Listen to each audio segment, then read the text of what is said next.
Hey, girlfriend, you know who you are. You have big, big dreams. You want to write a book, stand on a TED Talk stage, be a life coach offering wisdom from your RV in Montana, a cafe in Barcelona, or a beach chair in Tulum. Your other girlfriends and your family, they don't always get your biz savvy. Why do you want to leave your JOB? Because you're a C.A.T.S, aka coach, author, thought leader, and speaker. Meet other change makers like yourself and find out how they make it happen. This is the Big Meow podcast.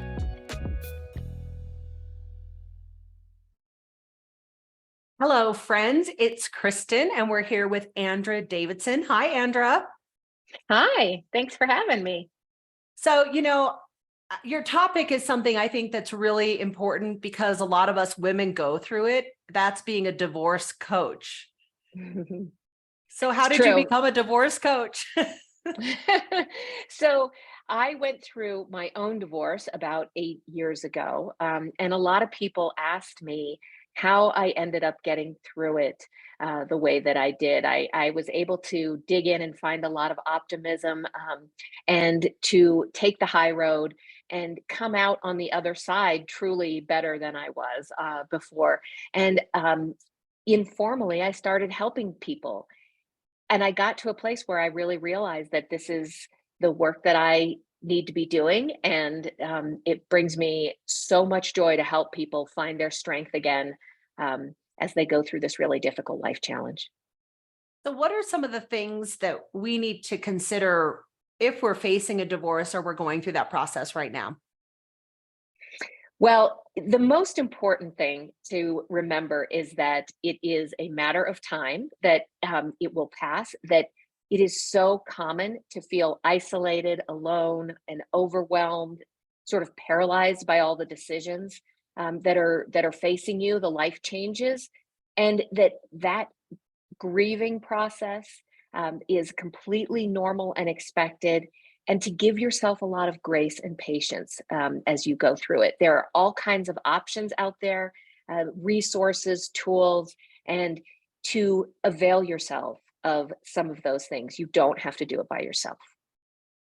I think that something that you said is earlier that's really interesting to me is you went through this journey and then it became this spark and then became this wonderful business for you. I mean, a lot of coaches are trying to figure out, well, what do I want to be a coach about? Yeah, And I think sometimes it's that initial painful journey that has all the seeds of a niche that we might want to pursue later. What advice that's would you right. give other coaches who are trying to kind of figure out where their sweet spot is? I love that question. And I think it's so important because I believe that we do our best work when we are our most authentic selves and we tap into that intuition and energy that we naturally bring. And I guess that's really the advice that I would say if someone is looking to consider where they can have the most impact is to consider what brings them joy, what motivates you, what gets you up on a given day to do something, and how might you then take that and use it to benefit other people in a way that's really productive and exciting and different, and to trust your intuition. I think that's a big one. People know what's right for them, generally speaking. So look into that, dig into what that means for you if you're feeling that intuitive pull in a certain direction. What was one thing that you did inside your business that changed everything for you? I love that. I was thinking about that. You were good enough to share that might be a question, and I thought about that a lot. And I realized that one of the best things I did early was enroll in some additional training that connected me with people who have really helped me to grow this business. And I think the main underlying message there is about connection, is about making meaningful connection that can help you to develop, expand, talk about what works for you, test ideas, etc. But those initial trainings really have helped me grow my business and meet people with whom I have developed important relationships in this coaching space. So if one of us coaches or authors or thought leaders or speakers, all the C.A.T.S things, is going through this divorce, let's go back to that because I know that it's happening, right? To many people who are listening. Probably. What's the Yep. mindset shift that really helps you through this journey?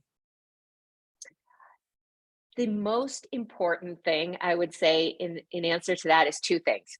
One is to remember that you are strong and capable, probably more than you realize right now. We have all done really hard things in our lives. This probably isn't the first really difficult thing that you've had to overcome. So going back to what are those strengths that you've brought to other situations and how might you apply them here can be incredibly, incredibly valuable. And the second thing is to change your perspective. So if you are willing to look at the situation from your ex or current spouse's perspective and say, what might they be seeing that I'm not seeing right now? How might they be interpreting this in a way that could shed some light for me on how I might shift my perspective? Because that leads to compromise. And compromise leads to healthy, long-term co-parenting and good relationship. And even if that isn't your goal or you don't have kids that are involved, you will feel better about yourself when you can make choices that you don't have to look back on and wish you had done differently. So changing that perspective is such an amazing tool in general when you can ask yourself that simple question, is there another way to look at this? I love that whole idea that you can be better than before your divorce. I mean, can you explain more of what you mean by that? Yeah, absolutely. This is such a gift that people can give themselves to even open the door to say, I can be better than I was before. It means a lot of things to me, and I think it can mean something different to everybody.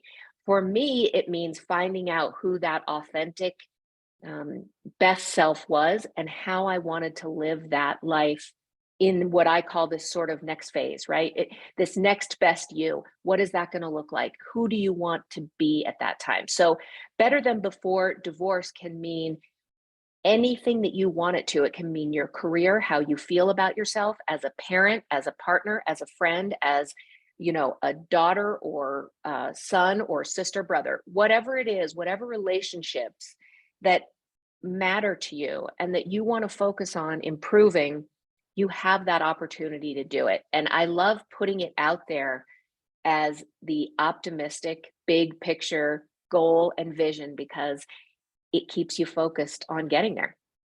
It is ultimately the best reinvention opportunity out there. Yes, because exactly. Suddenly you have all this Exactly. extra space and, who are you going to be next? And That's so I right. think that if you really can pull yourself out of the emotions of it, it's kind of a fun question to entertain. I love looking at it like that, a fun question to entertain and think of it that way. I could do anything. What can I do? What would I want now? My slate, is blank here, right? And what do I want to write on there? How do I want this next part of my life to go?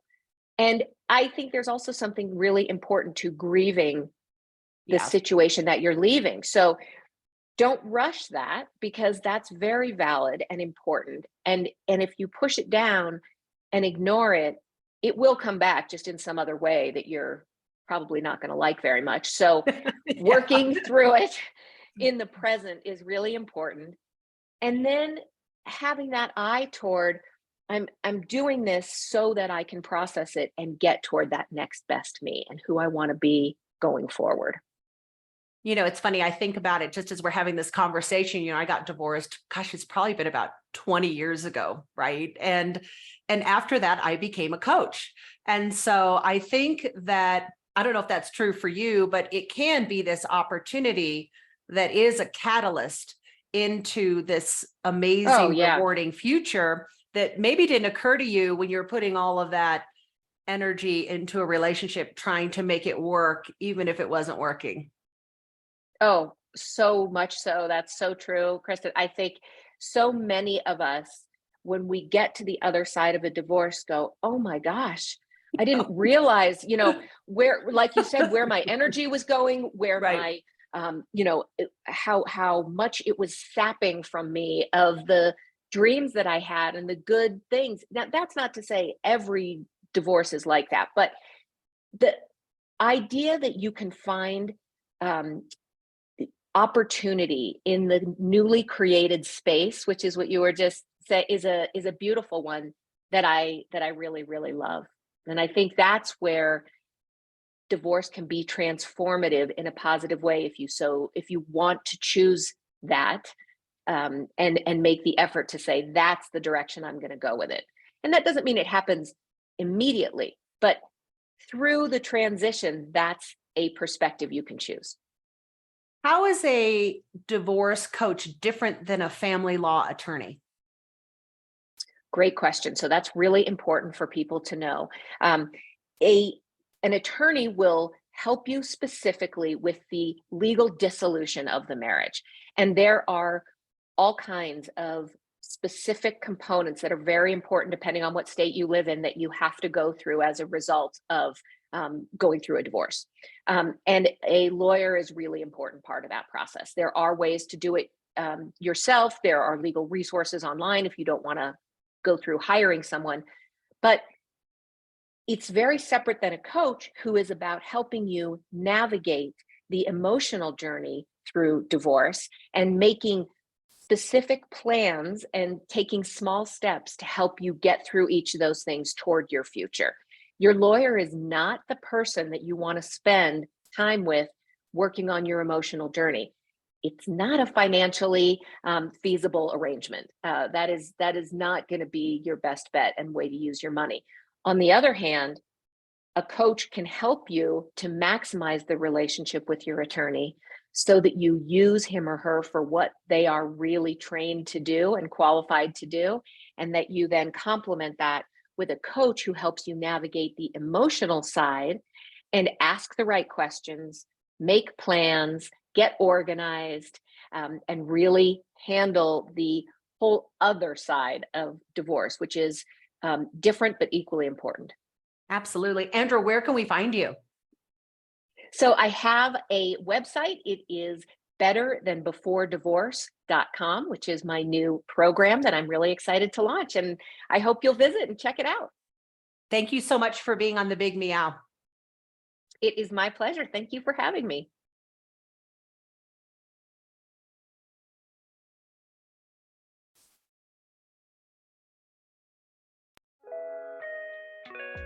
Thanks for listening to the Big Meow podcast, sponsored by C.A.T.S Network. If you liked what you heard, please take a moment to subscribe and share this podcast with your friends. You can also join our network filled with positivity and possibility. Visit www.catsnetworking.com to join us and learn more, together with your magical, motivated, and mystical new friends at C.A.T.S Network. Let's transform 1 million lives with your message.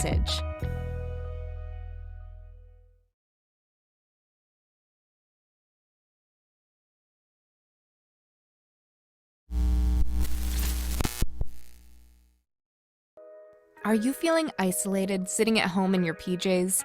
Or perhaps you're tired of the comfy sweatpants with holes in them that are hidden just below the camera? I mean, you could puke at the thought of another day of Zoom meetings and reporting to your BOSS. Do you want freedom from your home office desk or the office cubicle?